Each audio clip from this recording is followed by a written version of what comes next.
नमस्कार साथियों। जय हिंद, वंदे मातरम। आप सभी का एक बार फिर से बहुत बहुत स्वागत है आपके अपने YouTube चैनल एग्जाम रिव्यू में। दोस्तों, आज हम लोग बात करेंगे आपके प्रैक्टिकल के क्वेश्चंस की।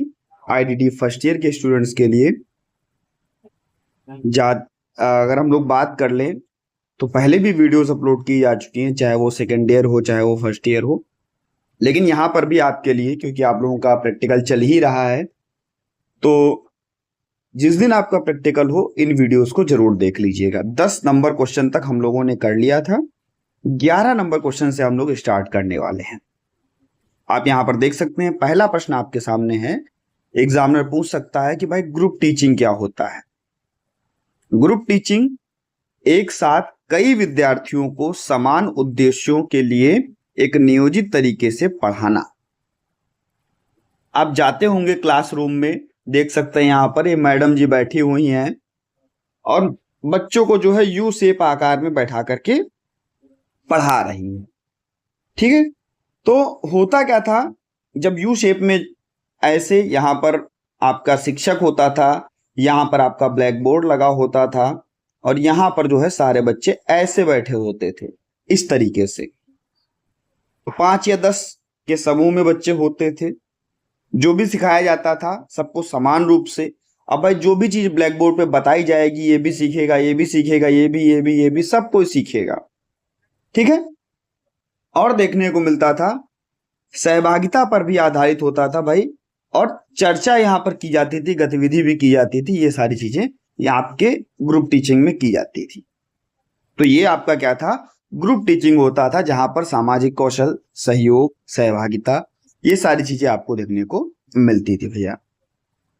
इसके बाद में अगर हम लोग बात कर लें आईसीटी, भाई जब आप लोग ग्रुप टीचिंग करने जाते थे तो आप लोग आईसीटी का भी प्रयोग करते थे। वहां पर आप लोग टीएलएम का भी प्रयोग करते थे, टीचिंग लर्निंग मटेरियल का भी प्रयोग करते थे। तो सबसे पहले हम लोग आईसीटी के बारे में जान लेते हैं, इंफॉर्मेशन एंड कम्युनिकेशन टेक्नोलॉजी के बारे में। अगर हम बात करें इंफॉर्मेशन एंड कम्युनिकेशन टेक्नोलॉजी क्या होती है, देखो भाई जाहिर सी बात है, वो चीज जो हम दे रहे हो आपके बच्चों को किसी कंप्यूटर के माध्यम से, इंटरनेट के माध्यम से, मोबाइल के माध्यम से, सॉफ्टवेयर के माध्यम से, प्रोजेक्टर के माध्यम से, स्मार्ट बोर्ड के माध्यम से आप बच्चों को जानकारी प्रदान कर रहे होंगे। होगा क्या, बच्चा यहां पर कम्युनिकेशन करेगा, संचार करेगा और शिक्षण को अधिक प्रभावी बनाया जा सकेगा। भाई कंप्यूटर के माध्यम से आप जो है स्मार्ट प्रोजेक्टर के माध्यम से, लैपटॉप के माध्यम से, इंटरनेट के माध्यम से जब आप किसी भी चीजों को बच्चे को प्रदान कराते हो, वहां पर बच्चा काफी, आप शिक्षक को रोचक बना देते हो, बच्चा बहुत अच्छे से चीजों को देखता है। आपने वहां पर मल्टीमीडिया का बेहतर उपयोग किया, व्यक्तिगत बच्चे की आवश्यकता की पूर्ति हुई। भाई बच्चा कोई देख करके सीखना चाह रहा है, कोई सुन करके सीखना चाह रहा है, तो आप इन दोनों चीजों का उपयोग कर सकते थे। समय और संसाधनों की बचत होती थी, भाई समय की भी बचत होती थी। आपने बच्चे को मान लो रेड कलर के बारे में सिखाया है, आपने रेड कलर के बारे में बच्चे को सिखा दिया। बच्चे को आपको ग्रीन कलर के बारे में दिखाना है, आपने ग्रीन कलर बना दिया। ठीक है, तो आपने इधर भैया जो है अपना ग्रीन कलर बना दिया और इधर यहाँ पे अपना रेड कलर आपने बना दिया। कहता भैया मैचिंग करो, बच्चा देखेगा, चलो रेड कलर में रेड की मैचिंग की गई, ग्रीन कलर में ग्रीन की मैचिंग की गई। तो वहां पर संसाधन जो होते हैं वो बच्चे के लिए बढ़ जाते हैं काफी।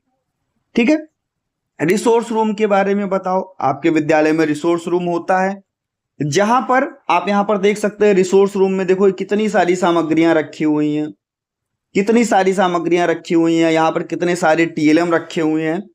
जो भी शिक्षक होता है, शिक्षण सामग्री, उपकरण, सुविधाएं, ये सभी आपको कहां पर मिलती हैं, एक रिसोर्स रूम के अंदर मिलती हैं, जहां पर विशेष आवश्यकता वाले बच्चों की आवश्यकताओं के अनुसार अतिरिक्त सहायता देना और प्रशिक्षण वहां पर दिया जाता है। आप बच्चे को रिसोर्स रूम में लेकर के जाइए और वहां पर जो भी टीएलएम वगैरह रखे हों आप उनको अच्छे से जो है बच्चे को यूज कराइए। विशेष शिक्षण सामग्री एवं उपकरण उपलब्ध कराना, बच्चे की व्यक्तिगत और छोटे समूह में शिक्षण कराना, आकलन और चिकित्सकीय सेवाएं प्रदान करना, सहायक तकनीकें प्रदान करना और सामान्य कक्षा के साथ में समन्वय का होना, ये सब रिसोर्स रूम की विशेषताएं होती हैं। शिक्षण सहायक सामग्री और लेसन प्लान, इसके बारे में दोनों के बारे में बात कर लें तो आप सभी को पता है शिक्षण सहायक सामग्री, जो शिक्षा जब आप बच्चे को पढ़ाते हो तो आप किसी ना किसी टीचिंग एड का उपयोग करते हो, सामग्री का उपयोग करते हो, किसी ना किसी उपकरण का उपयोग करते हो, जिससे चीजें जो है काफी सरल हो जाती हैं, काफी प्रभावी हो जाती है, काफी रोचक हो जाती है। आप उपयोग करते हो किसी चार्ट का, चित्र का, मानचित्र का, आप फ्लैश कार्ड का उपयोग करते हो, आप मॉडल का उपयोग करते हो, वास्तविक वस्तुओं का उपयोग करते हो, ब्लैक बोर्ड का उपयोग करते हो। ये सारी चीजें जो हैं आपके टीएलएम के अंतर्गत आती हैं, टीचिंग लर्निंग मटेरियल के अंतर्गत आती हैं। उसके बाद में लेसन प्लान। लेसन प्लान की अगर हम लोग बात कर लें तो हर व्यक्ति लेसन प्लान बना करके ले जाता है, और जब आप लेसन प्लान बना करके ले जाते हैं तो आप पहले से निर्धारित करके जाते हैं ना कि हम क्लास में जाएंगे, बच्चे को गुड मॉर्निंग बोलेंगे, बच्चा हमसे गुड मॉर्निंग बोलेगा, हम बच्चे को पहले उसके पूर्व ज्ञान से जोड़ेंगे, बच्चा सुनेगा। तो हम लोग क्या किसी पूर्व नियोजित रूपरेखा को तैयार करके ले जाते हैं, जो शिक्षक के द्वारा निर्धारित होती है कि क्या पढ़ाना है, क्यों पढ़ाना है, कैसे पढ़ाना है, और पढ़ाते समय किन संसाधनों का उपयोग करना है और मूल्यांकन कैसे करना है। ये सारी चीजें आप लोग जब लेसन प्लान बना करके ले जाते थे वहां पर आप लोग डिसाइड करके ले जाते थे। सामान्य जानकारी, कक्षा, विषय, अवधि, पाठ का नाम, इसका उद्देश्य क्या होगा, पूर्व ज्ञान से जोड़ना, विषय वस्तु क्या क्या लगाएंगे, शिक्षण विधियों का, शिक्षण सामग्रियों का क्या क्या प्रयोग करेंगे, शिक्षण अधिगम गतिविधियां कौन कौन सी होंगी, मूल्यांकन आप कैसे करेंगे, और क्या घर से भी काम देंगे जो आप बच्चे को पढ़ा रहे हैं। ठीक है, तो ये सारी चीजें आपको देखने को मिलती हैं भैया लेसन प्लान में, आप सभी ने बनाया होगा और यही चीजें की होंगी। सूक्ष्म गामक कौशल देख सकते हैं। सूक्ष्म गामक कौशल यानी कि अपनी उंगलियों के द्वारा, देख सकते हैं, उंगलियों के द्वारा मोतियों पिरोगे तो उंगलियों के द्वारा, उंगलियों में ही तो मोती पकड़ोगे, ब्लॉक्स को लगाओगे तब उंगलियों के द्वारा, बटन को लगाओगे तब उंगलियों के द्वारा, किसी चित्र को बनाओगे तब उंगलियों के द्वारा। यानी कि हाथ की छोटी मांसपेशियों का उपयोग करके आप क्या कर रहे हैं, दैनिक जीवन, लेखन और सीखने में चीजों को बेहतर कर रहे हैं। पेंसिल पकड़ना, लिखना, कागज मोड़ना, काटना, बटन लगाना, मोती पिरोना, ब्लॉक लगाना, चम्मच से खाना, ये सारी चीजें जो हैं आपके सूक्ष्म गामक कौशल में आती हैं, फाइन मोटर में आती है। इंग्लिश की बात करें तो फाइन मोटर स्किल्स में आती है। ठीक है भैया। बौद्धिक अक्षमता की परिभाषा, सबको पता होगा कि औसत जो आईक्यू होता है, बुद्धि लब्धि होती है, वो 70 से कम होती है। आप सभी एग्जाम देकर के आए और सबको बहुत अच्छे से पता है। अनुकूली व्यवहार जो है वो कम देखने को मिलेगा, 18 वर्ष की आयु से पहले हो सकता है। बच्चे में सीखने, संचार, सामाजिक कौशल, देखभाल करने में कठिनाई देखने को मिल सकती है। एक ऐसी स्थिति जिसमें किसी व्यक्ति की बौद्धिक कार्यक्षमता औसत से कम होती है, और साथ ही अनुकूलित व्यवहार में भी सीमाएं होती है जो उसके दैनिक जीवन के कार्य करने की क्षमता को प्रभावित करती है। ठीक है भैया। नेक्स्ट है ऑटिज्म के लक्षण। देख सकते हैं एक बच्चा बैठा है, ना आपकी तरफ वो देख रहा है, ना आपसे बातें कर रहा है, सामाजिक संपर्क में कठिनाई दिखा रहा है, बार बार चीजों को रिपीट कर रहा है, भाषा विकास में देरी आपको देखने को मिल रही है, और सीमित रुचियां देखने को मिल रही हैं। ऑटिज्म कैसा होता है, एक न्यूरोलॉजिकल विकार होता है जिसमें बच्चे के सामाजिक संचार, व्यवहार और रुचियों में कठिनाई होती है।